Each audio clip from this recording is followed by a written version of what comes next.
ایک مدرسے کے لیے جگہ دی اور مدرسۃ البنات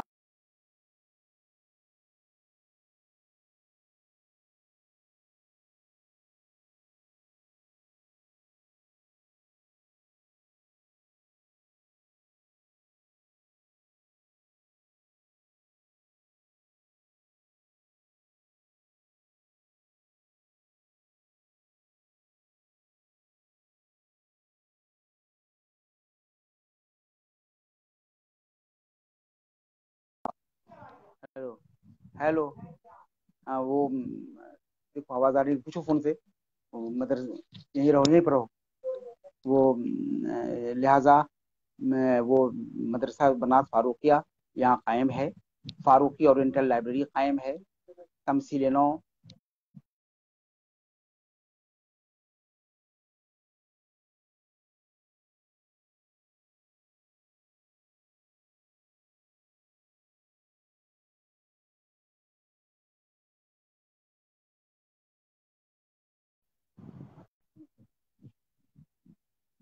لہذا وہ سلسلہ ہے.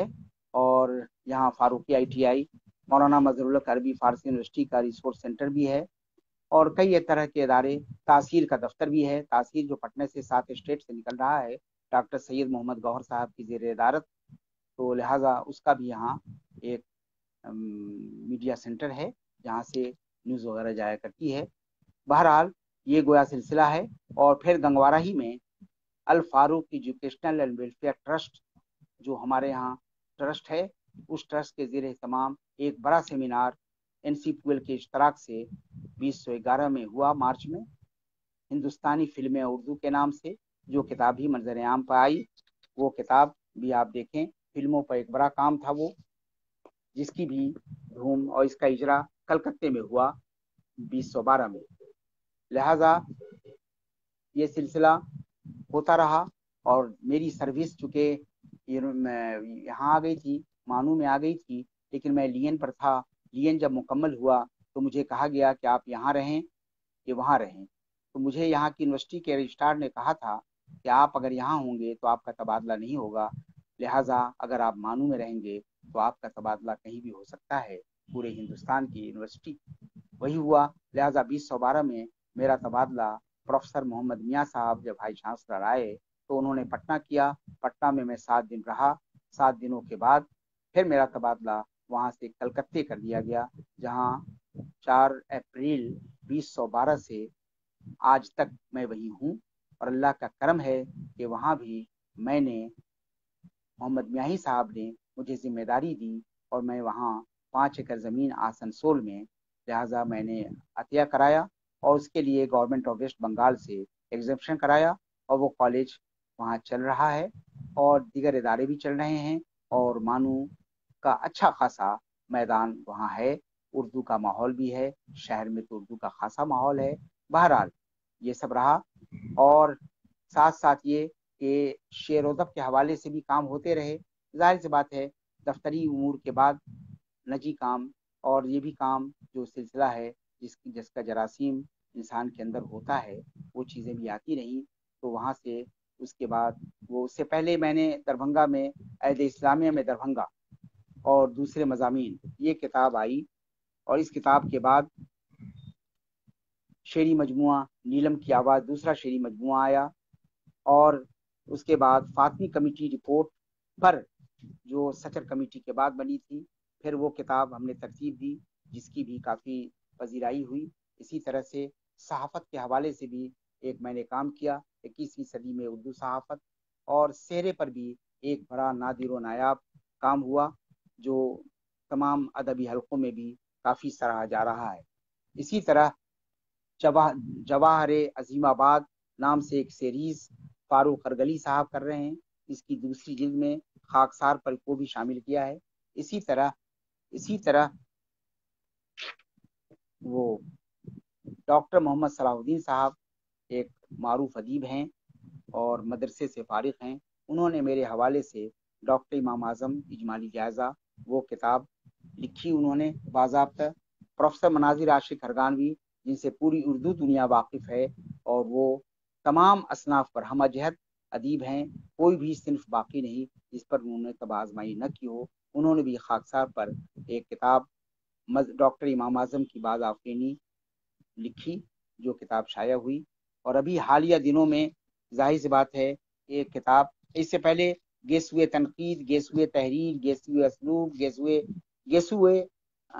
اسلوب, اب گیسوئے امکان آنا ہے. تو یہ سب کتابیں آ رہی ہیں جو گیسو سیریز کے حوالے سے ہیں.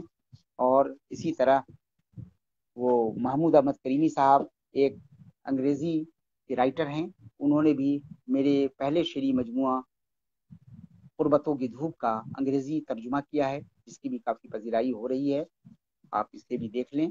اسی طرح ابھی ایک کتاب آئی ہے جس کا نام ہے چٹھی آئی ہے, جس میں مشاہیر ادب کے خطوط خاکسار کے نام ہیں, جنہیں نوجوان ادیب اور شاعر شاہد اقبال نے کلکتے سے ترتیب دیا ہے. 752 پیجز کی یہ کتاب, جس میں 917 خطوط ہیں اور ساتھ ساتھ 438 یا 435 مکتوب نگار ہیں. اور کافی ضخیم کتاب آئی ہے, جس سے 20ویں صدی اور 21ویں صدی کا پورا ادبی منظرنامہ اس خط کے حوالے سے آپ کے سامنے آئے گا. تو لہٰذا میری تقریباً 20-24 کتابیں ہیں, 24-20 کتابیں ہیں, اور دیگر کتابیں بھی آ رہی ہیں جو پائپ لائن میں ہیں. اور کلکتے کے حوالے سے بھی ایک کتاب آ رہی ہے, یہی کولکاتہ ہے. تو لہٰذا مضامین آتے رہتے ہیں. اب ان مضامین کا ذکر کیا کیا جائے, ایک لمبی یہ ہے. بہرحال وہ سلسلہ ہے. اور میرے یہاں میرے 2 بیٹے, ایک بیٹا جو ڈینٹل ڈاکٹر اور فیشیل اور اس کا ہے, ڈاکٹر نوائی امام, جس کی ماشاءاللہ کلینک دربھنگہ میں چل رہی ہے. دوسرا بیٹا میرا انجینئر ہے, فضا امام. اور تیسری بیٹی ہماری حیا فاطمہ, جو BUMS کر رہی ہے آپ لوگوں کی دعاؤں سے.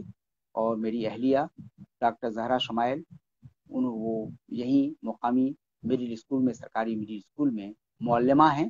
اور ماشاءاللہ ان کی بھی ایک کتاب آئی ہے, مناظر عاشق ارغانوی صاحب کی نعت کے حوالے سے وہ کتاب ہے, جو بھی کافی پسند کی جا رہی ہے.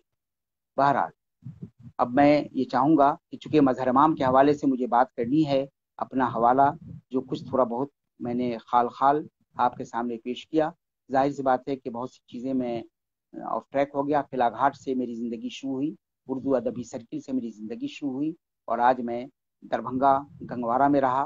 کالج سے شروع ہو کر میں مولانا آزاد نیشنل یونیورسٹی پہنچا, اور اس کے دربھنگہ پٹنہ ہوتے ہوئے کلکتہ میں مقیم ہوں. ابھی لاک ڈاؤن کا ایک سلسلہ ہے, اور مارچ سے ایک لمبا سلسلہ ہے. کورونا جو عالمی وبا ہے اس سے تمام لوگ متاثر ہیں, تو تمام چیزیں بند پڑی ہوئی ہیں. واحد گاہے دفتری کام بھی ہوتے ہیں, اور اپنی ادبی نیم ادبی بھی کام ہوتے ہیں.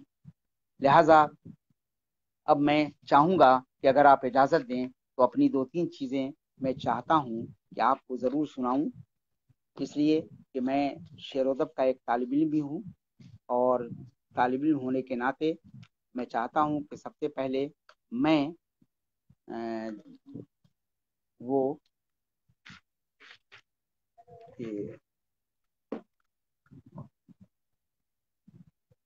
ایک پہلے تو ایک نظم, آپ پہلے ایک نظم پیش کر دوں اگر اجازت ہے عرفان صاحب. تو میں چاہتا ہوں کہ ایک نظم پیش کروں, کہ لمبی گفتگو میں بھی بہت کٹیل کر کے میں نے اپنی باتیں کہیں. ایسے میری سسرال تو شعر و ادب کی ایک کہکشاں ہے. میرے خود سسر افسانہ نگار تھے پروفیسر سید منظر امام صاحب, ان کے بڑے بھائی مظہر امام صاحب جسے پوری اردو دنیا واقف ہے, ان کے بڑے بھائی جناب حسن امام درد, جو محقق بھی تھے, شاعر بھی تھے اور ادیب بھی تھے, جن کا بھی وصال ہو چکا ہے. اتفاق سے میری تینوں سسر مرحوم ہو چکے ہیں, اللہ تعالیٰ ان کی مغفرت فرمائے. اسی طرح میرے پھوپھا سسر جو ترقی پسند شاعر اور ادیب تھے, اور کریم سٹی کالج جمشید پور کے بانی پرنسپل تھے, ان کا بھی وصال ہو چکا ہے, جن کا نام منظر شہاب, جن کے کئی مجموعے ہیں. بہرحال میری ایک نظم ہے جو میں نے پروفیسر گوپی چند نارنگ کی نظر کی ہے.